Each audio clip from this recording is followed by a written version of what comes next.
Hey everyone, this is Jungkook.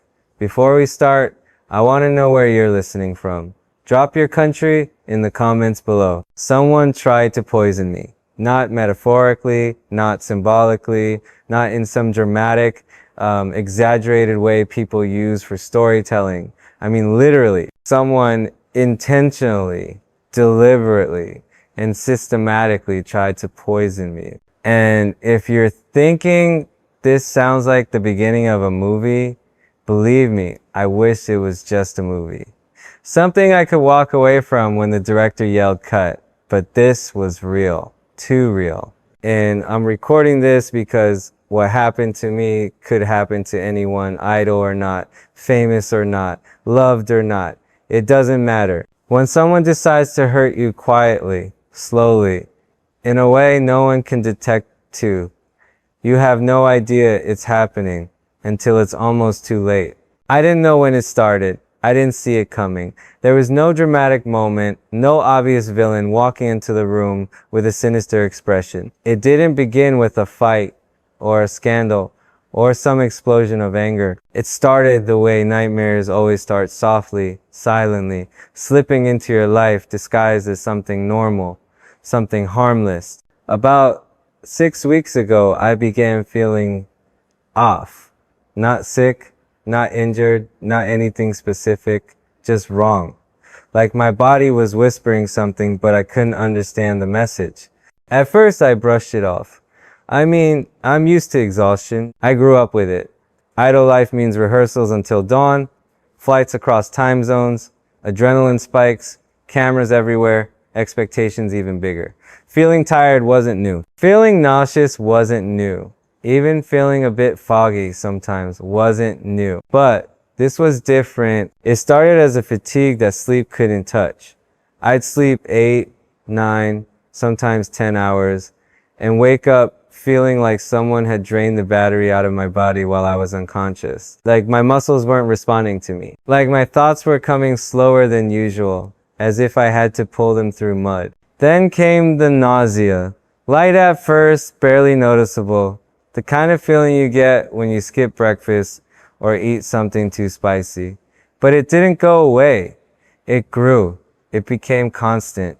Not enough to make me vomit, but enough to make every meal feel like a chore. Food tasted wrong. Water tasted off. My stomach cramped randomly, tightening like a fist deep inside me. I started losing weight, even though I wasn't trying. At first, I didn't notice. Schedules were busy. I was preparing for a lot of work, some personal projects, some group things, meetings with the members, conversations about music, performances, concerts. We laugh a lot. But secretly, everyone is tired. So I kept assuming it was just life, just stress, just the job. But the weight kept dropping. Then other symptoms came one after another, like a line of dominoes falling in slow motion. Headaches that didn't feel like headaches. I've had migraines before, especially during intense schedules. This wasn't the same. These weren't sharp or throbbing. They were dull, heavy, like someone was pressing their palm against the inside of my skull. My hands started to tremble. Not constantly, but enough to make me notice. Enough to make holding a pen strange. Enough to make picking up a water bottle require more effort than it should. Climbing stairs became harder. My legs felt weak. My breath felt short. And the scariest part was the brain fog. I'd be talking to someone, sometimes Jimin, sometimes RM, sometimes one of the staff, and my mind would just blank. I'd forget what I was saying mid-sentence. I'd forget what I walked into a room for. Sometimes I'd forget plans we made just the day before. I tried to laugh it off. I joked with Taehyung that I was getting old. I joked with J-Hope that my brain was running on low battery. But the truth was, I was terrified. Because I wasn't supposed to feel like this. I wasn't supposed to be this weak. I wasn't supposed to forget things this easily. I wasn't supposed to feel my own body slipping away from me. After 3 weeks of this, I finally went to a doctor. I told him everything, every symptom, every moment that scared me. He ran standard tests, blood work, physicals, the usual. He said everything looked normal. He told me I was probably stressed. He suggested rest. Maybe therapy, maybe vitamins, maybe a break from work. I know what stress feels like. I've lived with stress my whole life. This wasn't stress, but he insisted. He said, Jungkook, you're healthy. You just need to relax. I tried. I really did. I tried to convince myself nothing was wrong, but the symptoms kept getting worse, so I pushed for more tests. The doctor hesitated, said they were expensive and unnecessary, but I insisted. I pushed.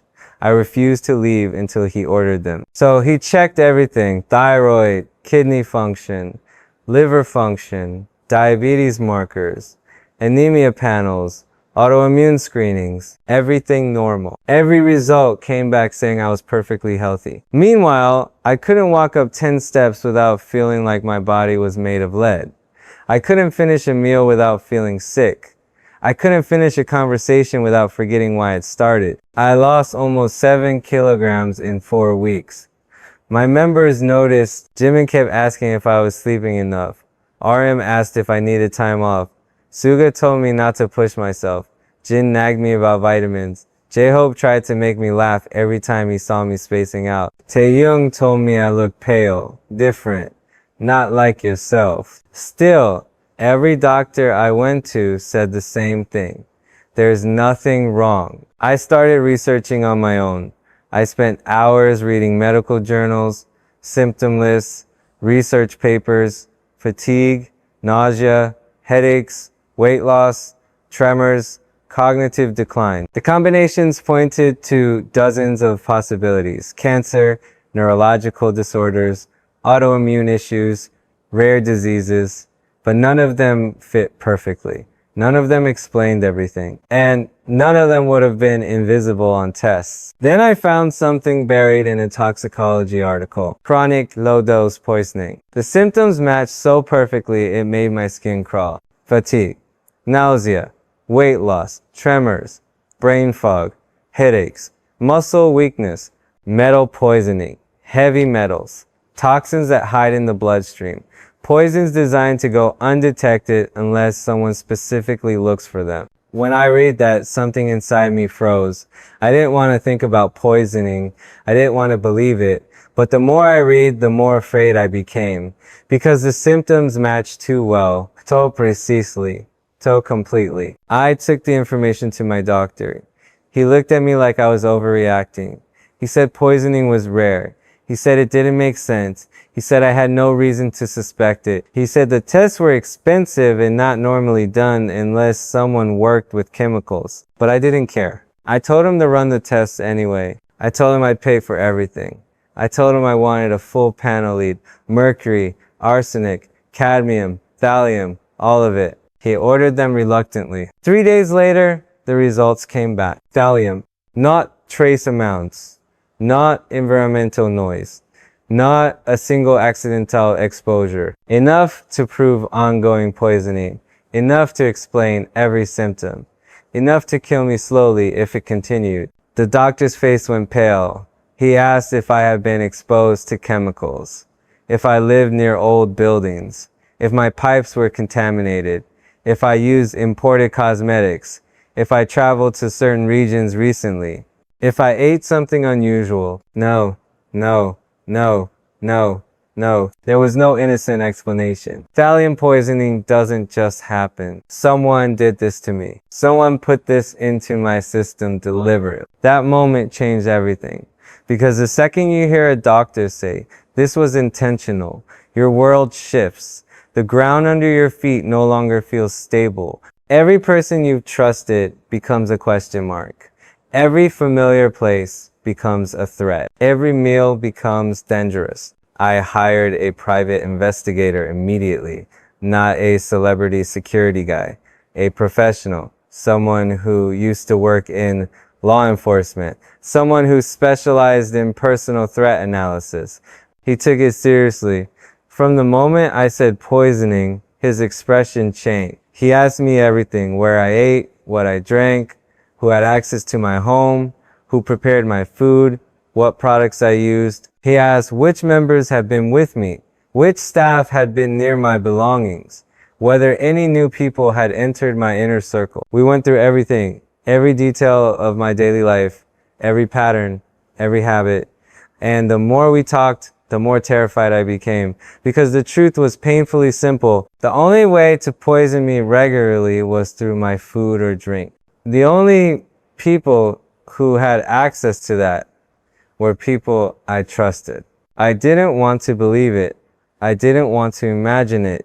But as we narrowed down possibilities, the investigator's voice became colder, sharper, more certain. This was not accidental. This was not coincidental. This was deliberate. He inspected my kitchen, my containers, my ingredients. He took samples. He tested everything. And then he found it. A spice container. One I used often. One kept near the stove. One I never suspected. Inside it, thallium sulfate. Mixed in with salt. Small doses. Subtle. Enough to weaken me slowly. Enough to confuse doctors. Enough to kill me if it continued. They tested it 3 times to confirm. Then they called the police. An official investigation began. But the truth is, the investigation didn't give me answers. Not the ones I needed. I still don't know who did it. I still don't know why. I still don't know if it was meant to kill me or just incapacitate me. I don't know if it was personal or professional or something else entirely. What I do know is this. If I hadn't insisted on that toxicology test, if I hadn't pushed past the doctors telling me I was fine, if I hadn't trusted my instincts that something was wrong, I wouldn't be here right now. And that realization changes you. It changes how you breathe, how you think, how you look at people, how you trust, how you live. I didn't tell the members at first. I didn't want them to panic. I didn't want them to look at each other suspiciously. I didn't want to bring fear into a family that has been through so much already. But they noticed my distance, my silence, my hesitation. Jimin confronted me one night, voice quiet, eyes soft. "You're not okay," he said. "Please don't lie to me." And I couldn't lie anymore. When they found out, they were devastated. Angry, scared, protective in ways I'd never seen before. RM demanded more security. Suga wanted names. Taehyung threatened to stay with me every night. Jin nearly cried. J-Hope paced around the room like he was trying to burn holes into the floor. They wanted to help, but I didn't even know who to fear. And that's the worst part of poisoning. It isn't just the sickness. It's the betrayal. Someone with access to my home, my kitchen, my life wanted to hurt me, maybe kill me. And that means someone close to me was a danger. Someone I trusted used that trust as a weapon. After that, everything changed. Someone once told me that the scariest part of being hurt isn't the pain itself.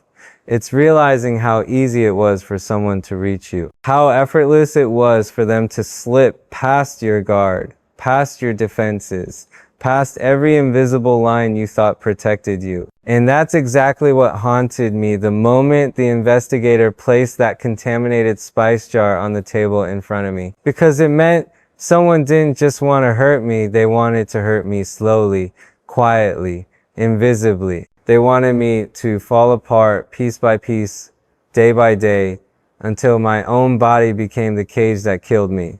I stared at that container for a long time. Too long. Long enough that the investigator had to say my name twice, gently, to pull me out of whatever drifted haze swallowed me whole. He explained it clinically what thallium sulfate does, how it attacks the nervous system, how it mimics natural illness so perfectly that even experienced doctors miss it. He explained how easy it was to disguise, how difficult it was to detect, how widely it spread once consumed. His words felt like they were coming from underwater, muffled, distant, unreachable, because the only thing I could think about was someone had been in my home, in my kitchen, near my food, near me. Someone had watched me eat that poison without blinking. Someone had listened to me complain about headaches and exhaustion and nausea, and they kept going. Someone saw me losing weight, losing energy, losing myself, and they thought, good, it's working. That kind of thought destroys something inside you, something fundamental. When the police took the container, when they left with their gloves and bags and solemn faces, I sat at my dining table for a long time, silence pressing against my ears. The air in the apartment felt different, colder, heavier, darker, like the walls themselves had become strangers. Everything seemed suspicious. Every surface, every bottle, every item that wasn't sealed. I didn't trust my own refrigerator. I didn't trust my own cupboards. I didn't trust the air I was breathing. The investigator told me I wasn't safe staying there. I already knew. I packed a bag. Only sealed things. Only what I absolutely needed. And I left. Only later did the loneliness hit me. Not the normal loneliness that comes from being alone, but the kind that comes from realizing your environment, your sanctuary, your private space was never safe to begin with. I didn't tell anyone where I went that night. Not right away. I needed a moment to think. Or maybe I needed a moment to fall apart without witnesses. I sat in a hotel room, lights dimmed, the city buzzing far below. I stared at my hands, trembling on my lap. I held my own wrists to try stopping the shaking. It didn't work. I couldn't even trust my own body anymore. It felt like everything inside me was betraying me. I tried to breathe steadily, but even my breath felt unfamiliar. Too shallow, too fast, too fragile. Whoever did this had pushed me to the edge without ever needing to raise their voice, show their face, or touch me directly. That realization alone was enough to make my heart race. I didn't sleep that night, not even a second. My body was exhausted, but my mind was too wired, too alert, too terrified. Every sound outside the door made my pulse leap. Every car horn, every footstep, every distant elevator ding made my skin prickle. When the sun finally came up, I felt more drained than the night before. I checked my phone, 5 missed calls from Jimin, 2 from RM, 1 from Taehyung. Jin sent me a message asking if I'd eaten. Suga texted a short but worried, "You good?" J-Hope sent voice notes full of frantic energy, clearly trying to hide how scared he was. I didn't know what to say. I didn't know how to start. How do you tell the people you love that someone is trying to kill you? That someone is slipping death into your food like seasoning? That someone entered the place you thought was your safest escape? I stared at their names for a long time. My throat tightened. My fingers couldn't type anything. It took me hours before I finally called RM. He always had a steady voice, a way of grounding me when my world spun out of control. When he picked up, he sounded breathless, like he'd been pacing, waiting, worrying. "Where are you?" he asked immediately. No greeting, no hesitation. His voice was low, tense. I told him I was safe, but the silence that followed told me he didn't believe me. "Safe?" he repeated. "What happened?" And for the first time since the investigator showed me that jar, the truth came out of me in a broken, uneven voice. He didn't interrupt once. He didn't breathe too loudly. He didn't react with shock or fear or panic. He just listened, quietly, fully, completely. When I finished, there was a long pause, a heavy one. Then he exhaled shakily and said the words I didn't realize I was waiting to hear. "You're not alone. We're gonna handle this." And for the first time since the symptoms began, something inside me loosened, not much, just a little, enough for me to breathe. He told me not to come back to the dorm, not yet, not until they figured out how far this danger reached. He was scared someone might target others. The thought turned my stomach cold. What if it wasn't just me? I whispered. What if it was meant for all of us? But he shut that down. Don't go there. We'll figure it out methodically. Just stay where it's safe. I told him the police were investigating. He said he'd handle the company's security team. After the call ended, I felt lost again. Empty. Like someone had carved out the center of my chest. I didn't know what to do with myself. I didn't know where to go. Hours passed. I didn't move. My body felt heavy, like gravity itself doubled. Later that day, Jimin somehow found out where I was. I still don't know how. Maybe RM told him. Maybe he tracked me with instincts he always seemed to have. When he showed up at the hotel door, I froze. I wasn't ready to be seen. I wasn't ready to see my own fear reflected in someone else's eyes. He didn't knock gently. He pounded on the door like the world was ending. "Jungkook!" he called out, voice cracking. "Open the door, please." I opened it, but barely. Just enough for him to see my face. His expression changed instantly.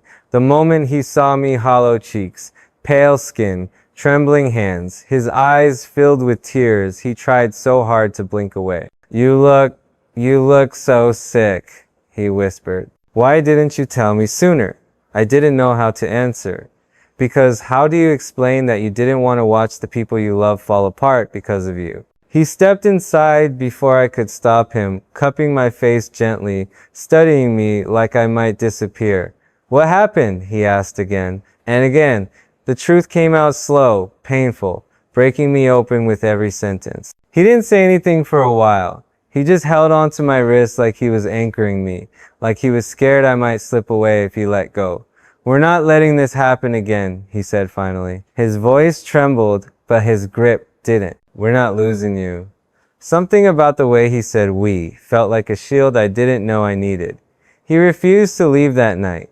He sat across from me on the floor as if keeping watch. Every time my breath hitched or my hands shook, he looked up instantly, hyper-aware, terrified on my behalf. When Taehyung found out, he barged in with the hoodie pulled over his head in fury, burning behind his eyes. He wasn't loud, he wasn't dramatic, he was quiet, too quiet. The kind of quiet that comes from someone trying not to explode. He paced once, twice, then stopped in front of me.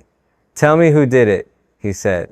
His voice was low, almost calm, but I could feel the storm beneath it. When I told him we didn't know yet, his jaw clenched so tightly I heard his teeth grind. "Find out," he muttered, "because if someone touched you, if someone tried to hurt you like this," he didn't finish the sentence. He didn't need to. The rage in his eyes told me everything. Suga arrived with medical supplies, supplements, electrolyte packets, things he researched quietly on his own. He placed them on the table gently, carefully, like they were offerings he hoped would make up for something he couldn't control. "I don't know how to fix this," he admitted, voice heavy, "but I'm going to make sure you stay alive while we figure it out." He didn't ask questions. He didn't pressure me. He didn't try to comfort me with empty words. He just stayed nearby, observing, analyzing, thinking. J-Hope cried. He didn't even try to hide it. The moment he saw me, tears streamed down his face like a dam breaking. "Why didn't you say anything?" he kept repeating, voice breaking. "Why did you go through this alone?" I didn't have an answer. He hugged me too tightly, trembling in fear more than I was. Jin brought food sealed, packaged, safe. He checked every wrapper twice before handing anything to me. "You're eating," he said sternly, though his voice cracked at the edges. "You're not getting weaker on my watch." His hands shook slightly as he placed water bottles on the table, and I knew then how terrified he really was. Being surrounded by them should have made me feel safer, loved, protected, and it did. But it also made the fear worse. Because now I wasn't just scared for myself, I was scared for them. What if the person who did this wasn't finished? What if their real target wasn't just me? What if I put the people I love in danger simply by staying near them? The guilt sat heavy on my chest. Days passed, but the paranoia stayed. I couldn't eat unless I opened the packaging myself. I couldn't drink unless I saw the seal break. I examined everything, caps, wrappers, labels, sometimes twice, sometimes 3 times. My body started to recover slowly after the exposure stopped. The headaches eased, the nausea lessened, the tremors faded slightly, but the fear didn't fade at all. It grew, it adapted, it changed shape. Every knock on the door made me jump. Every unfamiliar sound made me tense. Every person who approached me made my mind race with questions I didn't want to ask. Even the members felt the shift. They tried not to show it, but I saw it. The way RM watched every person in the room. The way Jimin trailed behind me like a shadow. The way Taehyung looked twice at any staff member who came too close. The way Suga asked quiet questions no one had the answers for. The way J-Hope flinched when someone placed something near my food. The way Jin insisted on checking every single item I consumed. They were terrified, and they were trying to hide it for my sake. One evening, Suga asked the question no one else wanted to voice. Do you think it was someone from outside or someone from inside? The room froze. No one breathed. I didn't answer. I couldn't. Because the truth was sitting in my chest like a stone. The poison was in my kitchen. That meant someone had access, someone familiar, someone close enough to walk into my home without raising suspicion. I didn't want to think it. I didn't want to believe it. But avoiding the thought didn't make it less real. That night, after everyone finally left, I stared at the hotel ceiling in the dark. My hands were steady now, but my mind wasn't. Every memory from the past month replayed in my head. Every meal, every visitor, every moment I left the room. Every time someone else handled something I ate. Faces flashed in my mind. Staff, helpers, acquaintances. People I trusted. People I shouldn't have. People I barely noticed. The more I thought, the faster my heartbeat raced. The fear crawled under my skin until it became unbearable. I grabbed the edge of the blanket to steady myself, but it didn't help. Nothing helped. My breath grew shallow, uneven. A panic I couldn't control surged up my throat. It felt like someone had set a fire behind my ribs, and I couldn't put it out. I squeezed my eyes shut.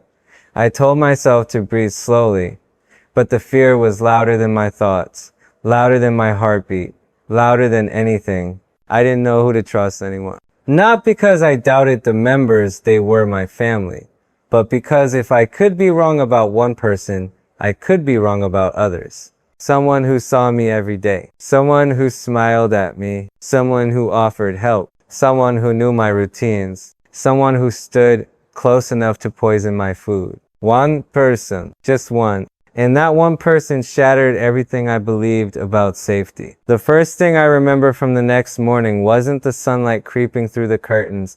It wasn't the quiet hum of the city beneath the hotel room.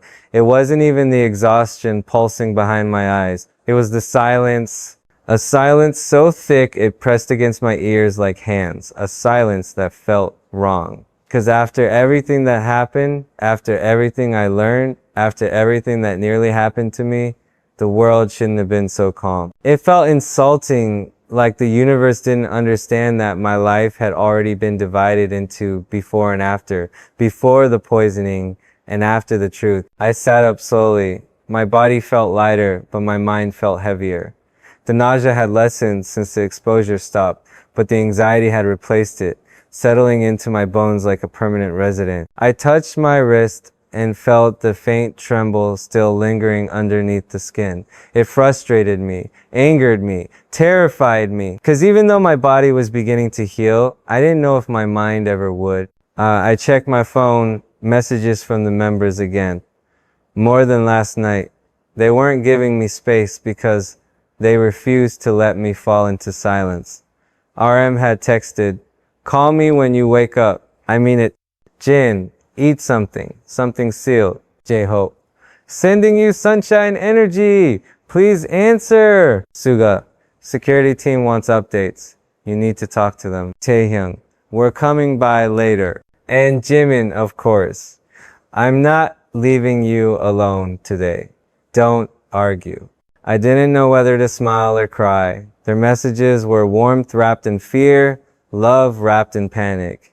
But even that made something inside me twist painfully. Because the more they cared, the more terrified I became of putting them in danger. If someone wanted to hurt me, what stopped them from hurting the people closest to me? When I stepped into the hotel bathroom, I caught my reflection in the mirror.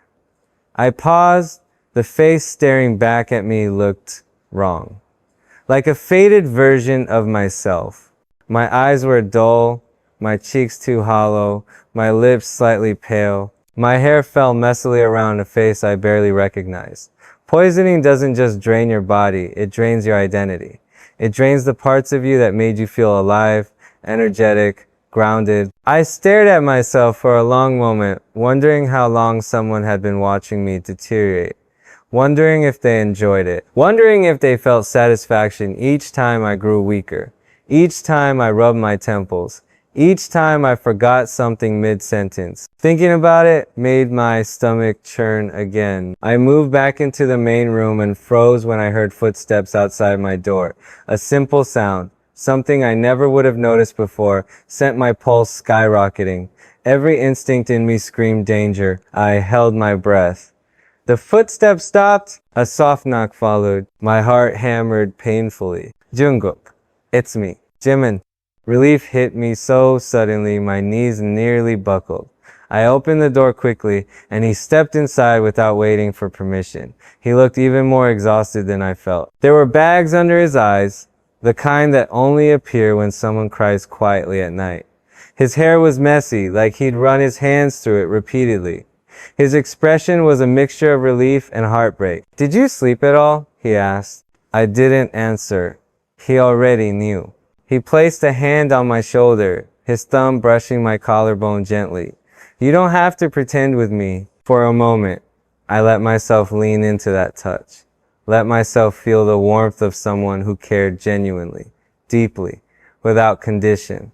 But the moment didn't last long, because my mind whispered the same thing it whispered every time I felt safe.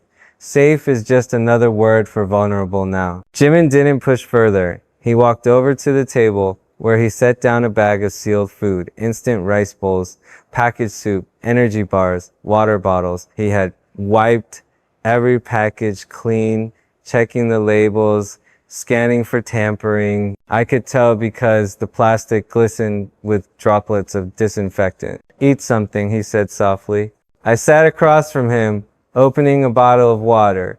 My hands didn't shake this time, and I saw the relief flicker across his face. "The others are coming later," he said. Taehyung talked to the security team. "They're treating this like an emergency." "Good," I whispered. But the relief was thin, fragile, temporary. While I ate, Jimin watched me like he was afraid I might vanish if he blinked too long. And part of me felt guilty. Guilty that he had to see me like this. Guilty that he was dragged into something so dark, so dangerous, so consuming. Guilty that I had become a version of myself that he didn't know how to protect. We were silent for a long time until he finally spoke again. "The investigator said something," Jungkook told us. His voice was quiet, tense. He said, "Whoever did this had access to your kitchen." He swallowed hard. "And to your routine," he continued, "to your schedule, to your trust." Hearing someone else say it out loud made it feel more real, more dangerous, more suffocating. "I don't understand," Jimin whispered. "Why would anyone do this to you? How could anyone do this to you?" I didn't have an answer. I didn't have anything but fear. Before I could respond, the door opened again, this time with the sharp sound of the security override key. RM entered first. His shoulders were tense, his jaw clenched, his expression colder than I'd ever seen it. Taehyung came right behind him, followed by Jin, J-Hope, and Suga. They all looked different, not like the members people see on stage, but like protectors. Warriors. Brothers ready to tear apart anyone who threatened one of their own. The room felt heavy with emotion. RM placed a folder on the table. "We need to go through your last month," he said quietly. "Everything. Everyone you met. Every place you went. Every moment someone could have accessed your kitchen." The words made my stomach twist. Because I didn't want to suspect anyone. I didn't want to turn my life into a checklist of potential threats. I didn't want to look at people I trusted and wonder whether they wanted me dead. But this wasn't about what I wanted anymore. This was about survival. Taehyung sat beside me, fingers tapping anxiously against his thigh. He kept glancing at the door as if expecting someone dangerous to appear at any moment. J-Hope hovered by the window, scanning the outside repeatedly. Jin checked the food packages again, even though he knew they were safe. Suga opened a notepad, ready to write. The investigator arrived shortly after. His presence changed the atmosphere immediately. His eyes were sharp, focused, unblinking. He didn't smile. He didn't soften his voice. He didn't treat me like a celebrity. He treated me like a target. First, he said, we need to determine the pattern of exposure. He pulled out a chart with dates and dosage estimates. Seeing my own poisoning mapped out on paper felt unreal, violating, horrifying. Like someone had been tracking my decline the same way a gardener tracks the growth of a plant, except they were nurturing my death, not my life. The investigator continued, based on symptoms and chemical breakdown, the contamination started approximately 7 weeks ago. 7 weeks. 7 weeks of interacting with someone who hated me enough to kill me. 7 weeks of smiling at them, trusting them, never knowing. 7 weeks of slowly dying without understanding why. Suga leaned forward. Do you think the intention was murder? Yes, the investigator replied with chilling calm. Or at least incapacitation severe enough to remove him from work, public life, or independence. Jimin's breath caught. Taehyung stood up abruptly, pacing like a caged animal. We need to know who did it. We need names. RM placed a hand on Taehyung's shoulder, grounding him. We'll find out, but we need to do this properly. The investigator laid out photos, places I'd been, people I'd interacted with, assistants, coordinators, housekeepers, delivery personnel, a few acquaintances, even a family friend or two. My throat tightened. Anyone here look familiar? The investigator asked. Of course, they looked familiar. Too familiar. Some had been in my life for years. Some had helped me with small errands. Some had brought food. Some had been in my home. Jimin suddenly whispered, No, this can't be. His fingers trembled as he pointed at one photo. Someone who had been around often. Someone we all trusted without thinking. Someone quiet. Someone kind. Someone who knew the password to my door. A chill rippled up my spine. The investigator watched my reaction closely. You recognize them. He swallowed hard. Yes. Would they have access to your kitchen? Yes. Would they know your habits? Yes. Would you eat food they prepared or touched? Yes.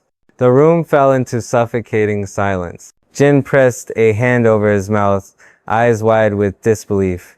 J-Hope shook his head repeatedly, whispering, No. Suga's expression hardened into something colder than steel. RM looked like someone had punched the air out of his lungs. Taehyung's fists clenched until his knuckles blanched white, and Jimin looked devastated. The investigator cleared his throat. We'll look deeper. This isn't confirmation, just identification of access. But even that felt like a betrayal slicing straight through my chest. Suddenly, the world felt smaller, scarier, more dangerous. Someone I trusted had tried to kill me. And the worst part, it wasn't over. Not even close. The investigator didn't need to say anything else. The moment that one familiar face lay on the table between us, it felt like the room shrank. The air tightened. My chest tightened. Every heartbeat echoed too loudly in my ears, like the world suddenly decided to amplify my fear. I stared at the photograph, at the image of someone I had trusted, someone who had been around us so often, so naturally, so quietly, that they became part of the background of our lives. The kind of person you didn't question because their presence felt normal. Familiar. Safe? Safe. It was almost laughable now, how naive that word sounded. Because the truth was, there is no such thing as safe when the danger is someone who smiles at you, someone who laughs at your joke, someone who remembers your schedule better than you do, someone who picks up your discarded coffee cups or arranges your groceries or hands you a meal after a long day, someone who walks into your kitchen without knocking because I'm just here to help. Someone who asked if you were feeling okay when they were the reason you weren't. Trust blinds you. Comfort blinds you. Normalcy blinds you. And I realized then that poisoners don't need fury. They don't need conflict. They don't need a dramatic motive. All they need is access and the patience to watch you crumble slowly. My hands curled into tight fists without me realizing. My nails digging into my palm were the only way I knew I was still grounded in my body. Jimin reached for my wrist, his fingertips brushing my skin gently. But I pulled away. Not because I didn't trust him, God. I trusted him more than anyone, but because every touch suddenly felt overwhelming. Every closeness felt like pressure. Every gesture felt like danger, even when it wasn't. Suga broke the silence first. We need to verify everything, he said, voice steady but tight. We can't assume anything yet. The investigator nodded. Correct. Access alone doesn't prove intent, but we follow patterns. We follow opportunity. Taehyung let out a humorless laugh. Opportunity? They had opportunity every day. He wasn't wrong. Every day, every meal, every moment, I wasn't watching. The poisoner didn't need to break in. They didn't need to hide in shadows. They were just there, living among us like it was nothing. We'll expand the investigation, the investigator said. We'll run interviews, background checks, financial checks, digital traces. We'll recreate timelines. We'll examine surveillance from your building and the company. But Jungkook, his eyes met mine, unflinching. You need to prepare yourself. This won't be easy. It won't be fast. And you will not like what you learn. He didn't need to warn me. I already hated everything I'd learned so far. After he left, no one spoke for a while. The room felt swollen with unanswered questions and invisible threats. RM finally exhaled shakily, dragging a hand through his hair. We need to relocate him, he muttered. Somewhere safe. Somewhere with controlled access. You're coming with us, Jimin said immediately, eyes burning. You're not staying alone again. Not after this. I shook my head. No. If they wanted just me, staying close to you puts you in... Stop, Jimin snapped, not angry at me, but angry at the situation. You think we let you go through this alone? You think we're leaving you right now? Are you out of your mind? Taehyung stepped closer. We already decided. You're not left alone until we know who did this. His tone left no room for argument. They packed my things quickly, carefully, making sure nothing was touched unless I opened it myself. Jin refused to let me lift anything heavy. J-Hope hovered around me like a frantic guardian angel, checking every doorway before I walked through. Suga double-checked the hallway and elevators before we moved. RM coordinated with security, his voice sharp and steady even though I could see the worry beneath his calm exterior. When we stepped out of the hotel room, I felt exposed, vulnerable. Like every pair of eyes in the hallway could belong to the person who tried to kill me. The paranoia hit so suddenly I nearly stumbled. Jimin saw it instantly. Of course he did. He placed a hand on my back, gentle and steady, grounding me. We've got you, he whispered. You're not alone. I nodded, but my body didn't believe him. We took a private elevator. Even that made me uneasy. Enclosed spaces felt wrong, unsafe. Every second felt too long. When the doors opened, we were escorted to a secured vehicle. Taehyung slid in beside me, a silent watchdog. J-Hope sat in front, legs bouncing nervously. RM took the other side of me. Jimin sat close enough that our shoulders touched. Jin and Suga followed in a second car behind us. The drive was quiet at first. Then RM spoke. We're going to the secure facility Hybe uses for emergencies. It's monitored. No one goes in or out without approval. I swallowed hard. Do you really think this is necessary? Yes, all of them replied at once. Their unanimity scared me more than anything. When we arrived, the building looked unassuming, simple, almost boring. But inside, it was designed like a fortress. Multiple security checkpoints, cameras everywhere, reinforced walls, controlled access doors. It was the opposite of my apartment, the opposite of freedom, the opposite of normal. But it felt like the first place I could breathe, maybe. Inside the private room assigned to me, I stood silently for a long time. The others watched me, waiting, unsure whether to comfort me or leave me space. My mind was fragmented, fractured into disbelief, fear, anger, exhaustion. I sat on the edge of the bed, resting my elbows on my knees. fingers interlaced tightly. Then Jimin crouched in front of me. "Look at me," he whispered. I lifted my eyes slowly. "You're safe here," he said gently. "We're right next to your room. You're not alone." My throat tightened. I wanted to believe him. I wanted to lean into that safety. But safety now felt like a fragile illusion, one touch away from shattering. "Jungkook," he continued, his voice trembling.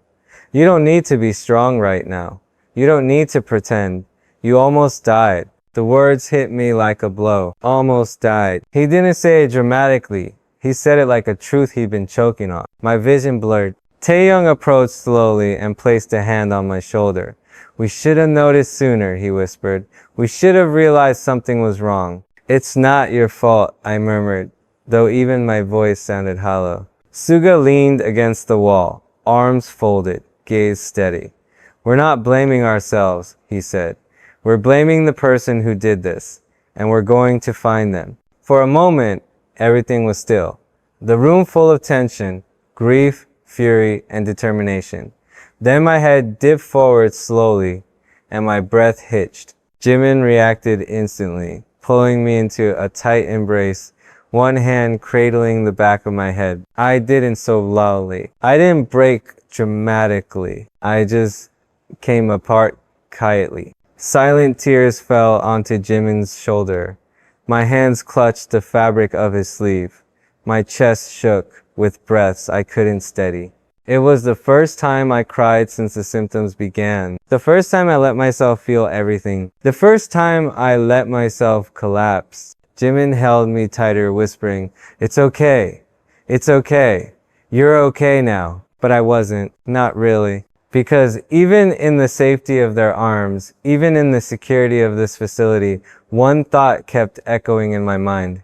Someone I trusted wants me gone. And until I knew who, I would never breathe normally again. The first night inside the secure Hybe facility should have felt safe. It should have felt protected, shielded, guarded, wrapped in layers of security that no stranger or no monster could breach. But safety is a strange thing. Once it cracks, even for a second, you can spend the rest of your life trying to convince yourself it still exists. And in that room, surrounded by reinforced walls and locked doors and guards posted outside, I still felt like someone could reach through the darkness and drag me back into the nightmare I had just escaped. The facility lights hummed faintly, a soft vibration in the ceiling. I lay on the bed, staring at them, unable to close my eyes. Sleep felt dangerous, vulnerable, too much like surrender. Every time I blinked, I saw the contaminated spice container in my mind, the one that had been sitting quietly in my home, like a loaded gun disguised as a household item.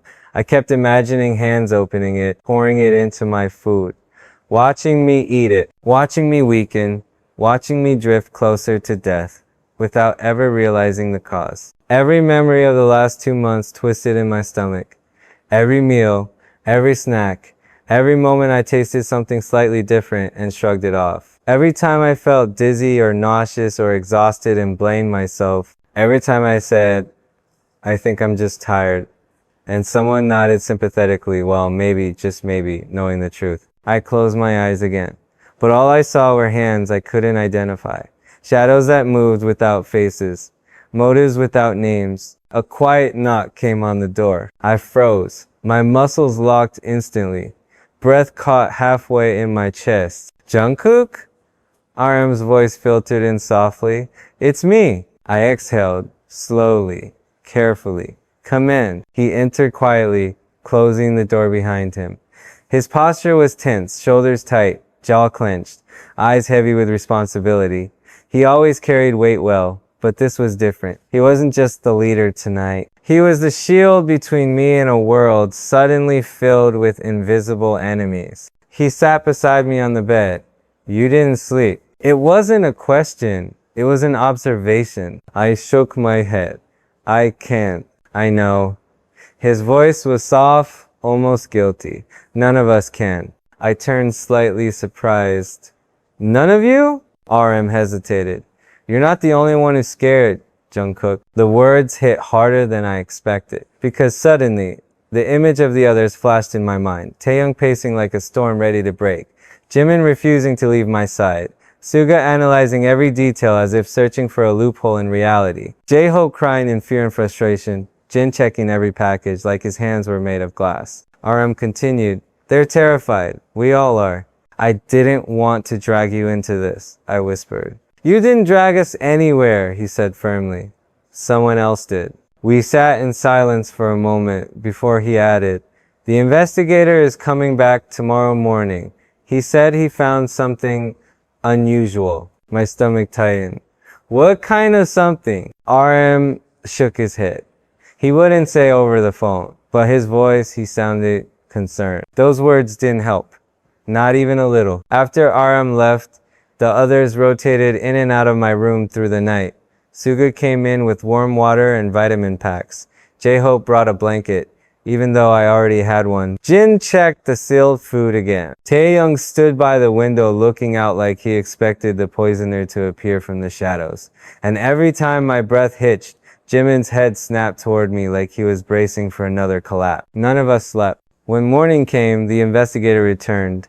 His expression was sharper than yesterday, more tense, more deliberate. He carried a folder so full it barely closed, and the lines around his eyes suggested he hadn't slept either. He placed the folder on the table. "We found something," he said. "Several things." The room fell silent instantly. He opened the folder and pulled out printed sheets, images, timestamps, transcript. "First," he said, "we recovered surveillance footage from your apartment building." My pulse thudded in my ears. "On multiple occasions," he continued, "someone entered your apartment at times when you were not home." I felt sick.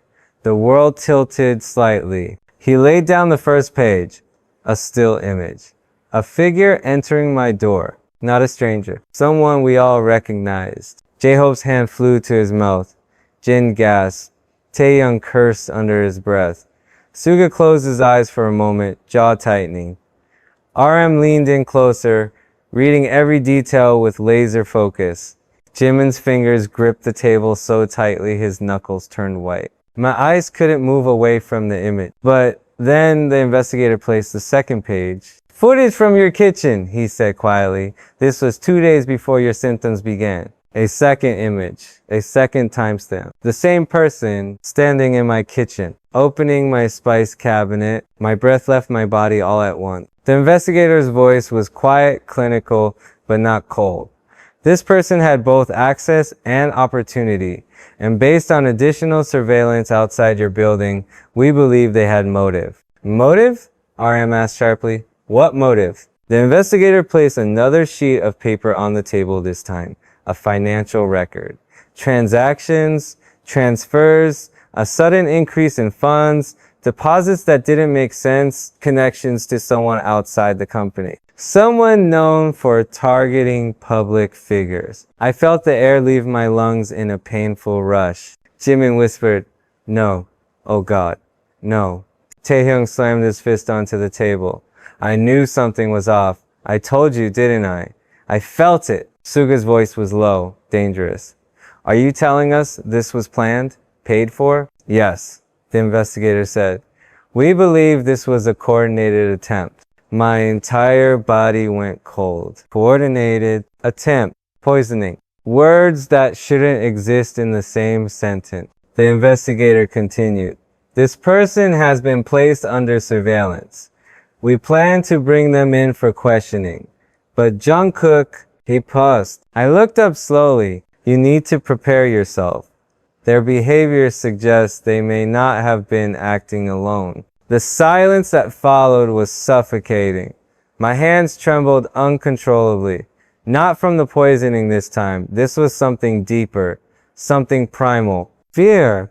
Jimin moved closer, his voice breaking. "You're saying there might be more than one?" The investigator nodded grimly.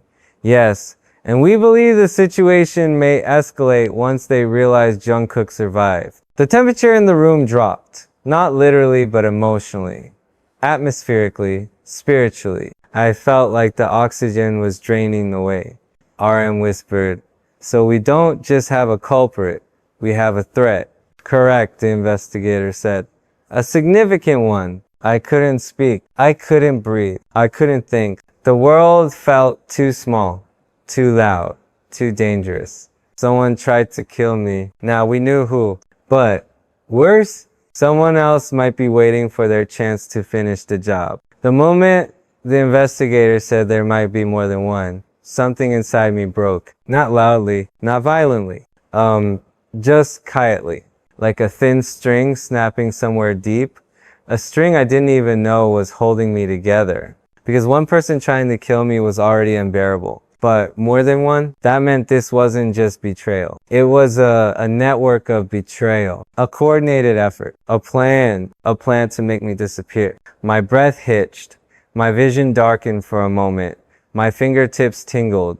The room spun so subtly that I couldn't tell if it was real or if I was reliving the dizziness from the poisoning. Jimin noticed instantly. Of course he did. He knelt beside me, grabbing my shaking hand. Hey, look at me. Breathe. You're okay. I'm right here. But the words didn't reach me. Not fully, because the fear was louder, faster, sharper. The investigator continued speaking, but his words blurred at the edges.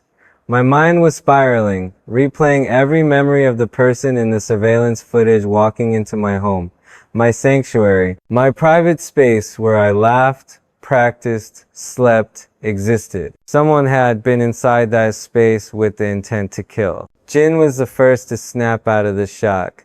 We need armed security outside this room. Now, RM nodded immediately. I'll call Hype's head of crisis response. Taehyung slammed the wall with the flat of his hand, fury radiating off him like heat.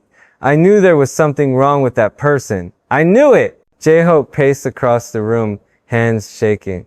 I can't believe why would someone do this? Why him? Why like this? Suga's voice was disturbingly calm. Too calm. The kind of calm that only comes when anger is so deep it becomes cold. When will you bring them in? Tonight, the investigator replied. We need to intercept them before they realize the toxicology results are out. RM nodded. We'll cooperate with anything you need. The investigator turned to me. Jungkook, he said carefully, we need your statement later, but for now, rest. Your symptoms may return if your stress spikes too high. I almost laughed. Rest? Now?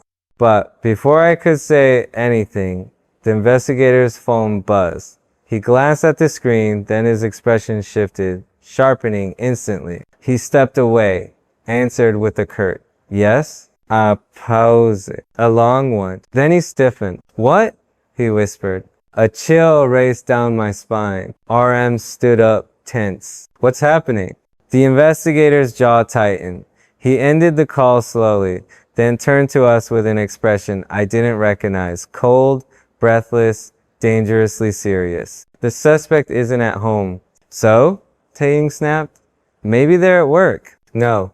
The investigator's voice dropped to a level that made my heart plummet. They cleared out their apartment. Everything is gone. Silence. Thick. Immediate. Jimin's grip on my hand tightened until it hurt. J-Hope whispered, Gone? Gone where? They're on the move, the investigator said. Possibly fleeing. Possibly regrouping. Suga cursed under his breath. Jin looked like his entire body froze. RM's face twisted with a dread he didn't bother hiding. I swallowed hard. What does that mean? The investigator hesitated just for a second. It means, he said quietly, they might have realized we're closing in. Jimin shook his head violently. No, no, no, no. They don't get to run. They don't get to disappear after this. But the investigator looked at me, only at me, and I knew, before he even said it, that something was about to get much worse. There's more. The room stilled again. We searched their phone records, he continued. Hours ago, they received a message. He pulled out the printed text, slid it onto the table. A single sentence. A sentence that punched the air out of my lungs. Move now. He survived. The world tilted. My vision blurred. My blood turned cold. Jimin gasped, clapping a hand over his mouth. Taehyung whispered, no. J-Hope stumbled back a step. Jin froze completely. RM ran a trembling hand over his face. Suga muttered something sharp and vicious under his breath. The investigator's voice cut through the chaos like a blade. There is a second person involved. Possibly more. It felt like someone had reached through my skin and squeezed my heart. Second person, another threat, another enemy, another monster hiding in plain sight. I could barely breathe. My voice came out weak, hoarse, broken. Who? The investigator shook his head. We don't know yet. But the message was sent from an untraceable device. Someone using encrypted tools. Someone who knew the moment your toxicology results were reported internally. That means it's someone with access to internal information, RM said slowly, realization dawning in his voice. Someone inside Hive. The temperature in the room dropped like ice water spilled over all of us. Inside Hive, inside the company, inside the building, inside the circle, inside my life. Jimin whispered, no, please, not someone inside. But the investigator wasn't done. He placed a final sheet of paper on the table, a list of names, people with access to our schedules, people with access to our movement, people with access to our building, people with access to my apartment password, people who handled our food, our clothes, our rooms, people we trusted. And as he spoke, I felt something inside my chest twist into a knot, so tight it felt like it would tear me apart. We are investigating every person on this list, he said. But you need to understand, until we identify the second person, you are in extreme danger. Jimin's breath hitched. So what do we do? The investigator answered without hesitation. You all stay here. No one leaves. No outside food. No outside contact. No unsecured communication. He looked directly at me. And Jungkook. Under no circumstances do you go anywhere alone. Not even for a second. My mouth felt dry. What if the second person is already inside the facility? The investigator didn't blink. Then we'll find them. The lights hummed overhead. The air felt thin. My heartbeat pounded painfully in my ears. Because in that moment, I realized something. This wasn't over. The poisoning was only the beginning. The real threat was still out there, watching me, moving in silence, waiting. Someone tried to kill me once. Now someone else might try again. And the worst part, I didn't know who. Not yet. The investigator's warning echoed in the back of my skull long after he left the room. Don't go anywhere alone. Don't trust anyone outside this room. Don't assume the danger is over. Someone inside HYBE may be involved. The words clung to me like a shadow I couldn't shake off. The others stayed close, too close, hovering around me like a guard unit that refused to blink. But I couldn't blame them. My mind wouldn't stop replaying the message. Move now. He survived. Someone out there was angry. Someone out there was panicking. Someone out there wasn't finished. Every sound in the building felt louder than normal. Every footstep in the hallway made my pulse spike. Every unfamiliar voice sent chills crawling across my skin. Fear wasn't a feeling anymore. It was a constant physical presence, like something breathing down my neck. Suga was the first to take control. Everyone stays in pairs, he said. No one leaves this area. No one. RM agreed immediately. Security is sweeping the entire building. We need to cooperate fully. Jim placed a hand on my shoulder. You stay with us. Don't argue. J-Hope added, we'll take turns watching the door. And Taehyung, furious and trembling, muttered, if I find the person behind this, I swear. Jimin didn't speak. He just sat beside me, close enough that our knees touched, watching me with eyes full of fear he was trying too hard to hide. Hours passed. Hours of waiting. Hours of tension so heavy it felt like a weight pressing down on our lungs. Then, a sudden knock on the door. All of us froze. Not a polite knock, not a gentle one. A sharp, heavy knock. 3 times. Fast. Jimin grabbed my wrist. Taehyung moved toward the door instinctively. RM held out an arm to stop him. Who is it? RM called out. A voice answered through the door, flat, unfamiliar, too calm. Security. RM's brows knitted. Which unit? Silence. A dangerous one. Then, the voice repeated. Security. Same tone, same cadence. Something was wrong, terribly wrong. Suga mouthed silently. That's not them. My heartbeat slammed against my ribs. Jimin tightened his grip on me. J-Hope stepped backward, shielding me slightly. RM's voice sharpened. State your full name, department, and clearance code. Another pause. Too long, much too long. Then open the door. No name, no codes, no explanation. Just a command. Taehyung's fists clenched. That's it. I'm not playing games. The investigator had warned us if someone is involved from inside, they may try to get close to Jungkook. RM stepped forward, voice cold. If you try the door again, we call emergency lockdown. Silence again. Then footsteps. Slow, unhurried, walking away. The moment the steps disappeared, J-Hope rushed to the peephole. They're gone, he whispered. Suga grabbed his phone immediately. I'm calling security control. If that wasn't them, before he could finish, his phone buzzed. A message flashed on the screen. 10th floor. Suspicious unauthorized individual attempting entry. Lockdown protocol initiated. Then another. All units on alert. Secure all VIP rooms. Do not open doors for anyone. Jimin's breath hitched. They're in the building. Taehyung whispered, no way. After everything, they actually came here? RM rubbed his forehead. This is coordinated. They must have known where Jungkook was moved. Jin muttered, this is insane. How did they get in with all this security? But I wasn't listening anymore. Not really. A wave of dizziness hit me, so suddenly I grabbed the edge of the table to keep myself upright. My vision blurred around the edges. My knees weakened. Cold sweat trickled down my spine. Jungkook. Jimin's voice cracked. Are you okay? I was anything but okay. A sharp, familiar pain twisted in my stomach. Too sudden, too intense to ignore. My lungs tightened. My fingers trembled uncontrollably. The room tilted. It felt like the poisoning, like the first time, like the symptoms I thought were gone. No, no, no, not now, not again. Please, not again. Jimin grabbed my face gently, forcing me to look at him. Jungkook, stay with me. Stay with me. But my breath was quickening, shallow, panic. RM moved quickly. Suga, get the medical kit now. J-Hope supported my back, helping me sit down before I collapsed. Taehyung cursed loudly, punching the wall. What's happening? Is it the poison again?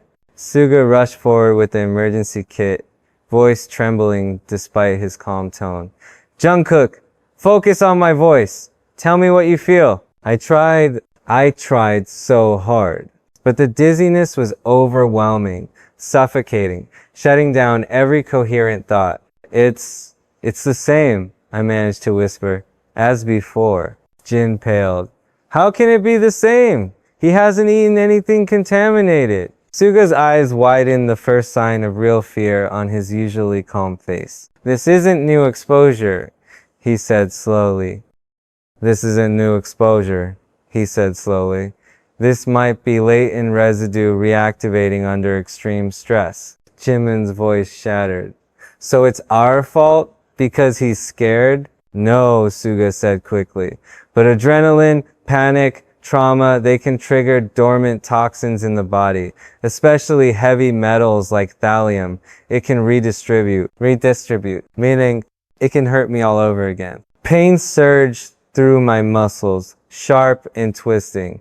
I gripped Jimin's arm, gasping. My vision pulsed white at the edges. Jimin's voice broke with panic. Help him, please help him. We are trying, Rim snapped, voice cracking with fear. Suga ripped open a vial of activated charcoal suspension and electrolyte concentrate. Jungkook, drink this now. But my hands were shaking too hard. I couldn't hold it. I couldn't steady myself. Taehyung knelt in front of me and held the cup to my lips. Hyung, drink, please. I swallowed barely, forcing the bitter liquid down. The dizziness persisted. The nausea surged. My limbs trembled violently. And all the while, somewhere in the facility, someone was walking around searching for me. The second person, the one behind the message, the one who knew I survived, the one who wasn't finished. Jimin cradled my face, terror in his eyes. Stay with me, Jungkook, please. But the edges of my vision darkened. My hearing dulled. My body leaned forward uncontrollably. Jimin caught me before I fell. And in the chaos, in the panic, in the fear, the power suddenly went out. The lights, the monitors, everything pitch black. A synchronized beep echoed down the hallway. The entire floor was plunged into emergency lockdown. J-Hope screamed. Taehyung swore. Jin gasped.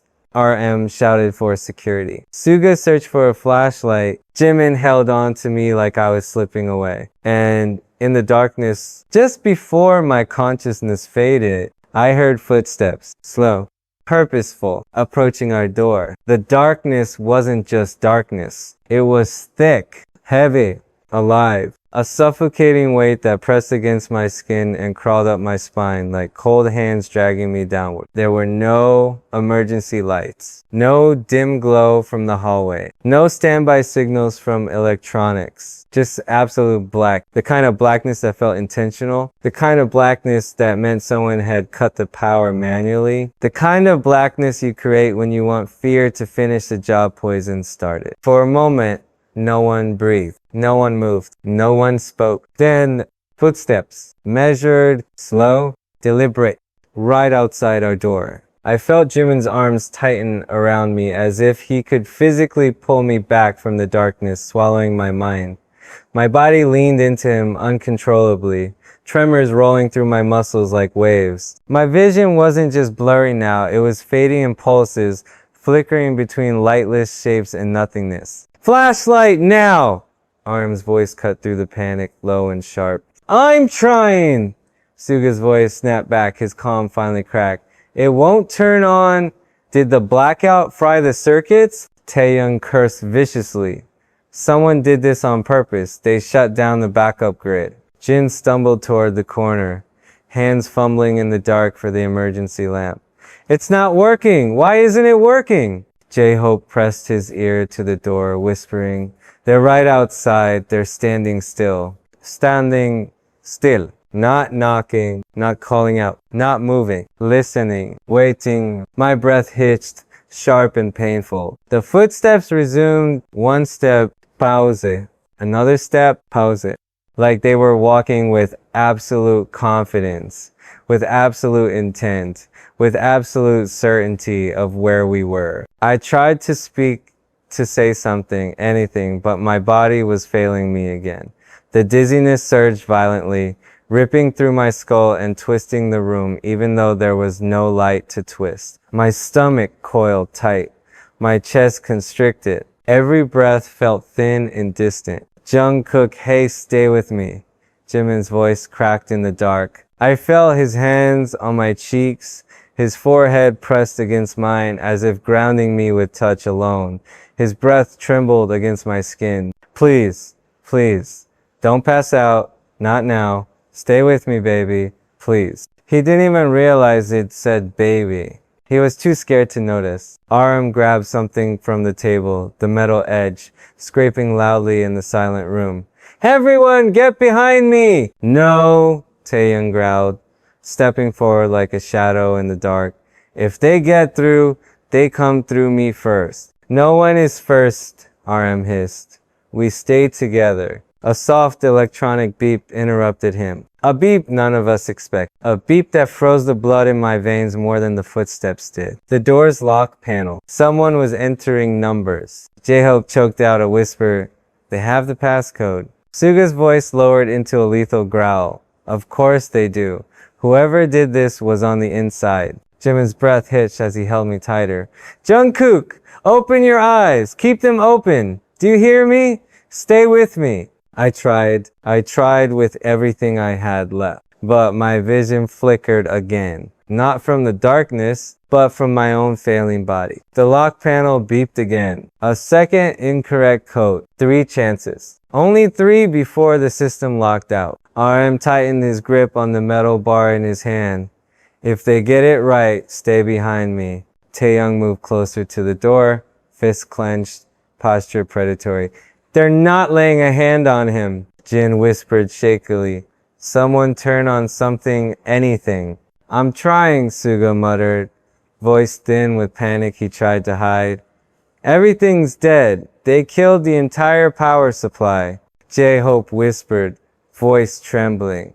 Then how are they using the lock panel? A silence fell, a terrifying one, because he was right. The lights were dead, our devices were dead, the backup systems were dead, the emergency panels were dead. But somehow, the person outside had a working interface. Before anyone could process that, the lock panel beeped a third time, a long beep, the correct code. The door clicked, it didn't open, not yet. But the click echoed like a gunshot. Jimin inhaled sharply and pulled me even closer, practically shielding my entire body with his own.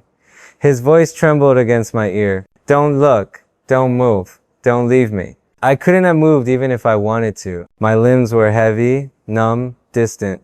My fingers curled weakly against Jimin's shirt. My heart pounded so violently it hurt.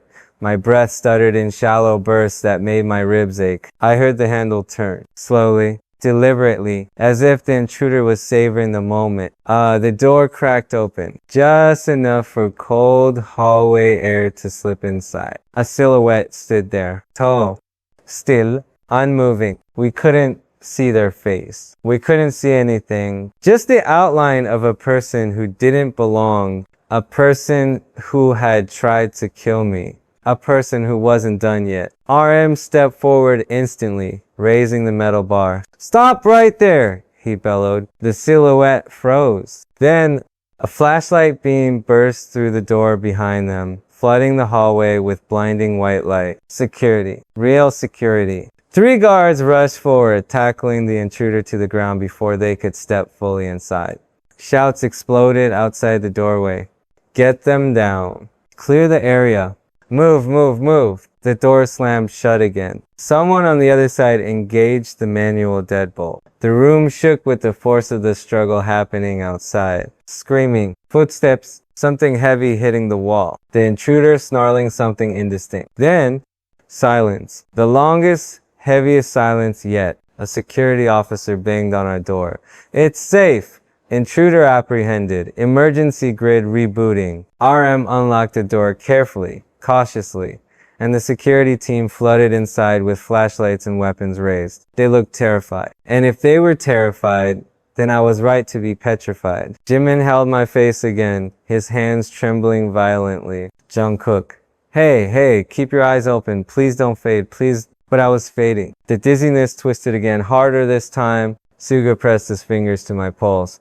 It's too fast. His adrenaline's spiking. His system is overwhelmed. We need a medic, RM roared. But before help could arrive, my vision collapsed into darkness entirely. I felt Jimin's voice, not heard it, like vibrations through water. Jungkook, please, come back, please. My body slumped. My consciousness slipped. And right before everything disappeared, I heard a voice, close. Inside the room, a voice that didn't belong, a whisper, soft, cold, too close to my ear. Round 1 is over.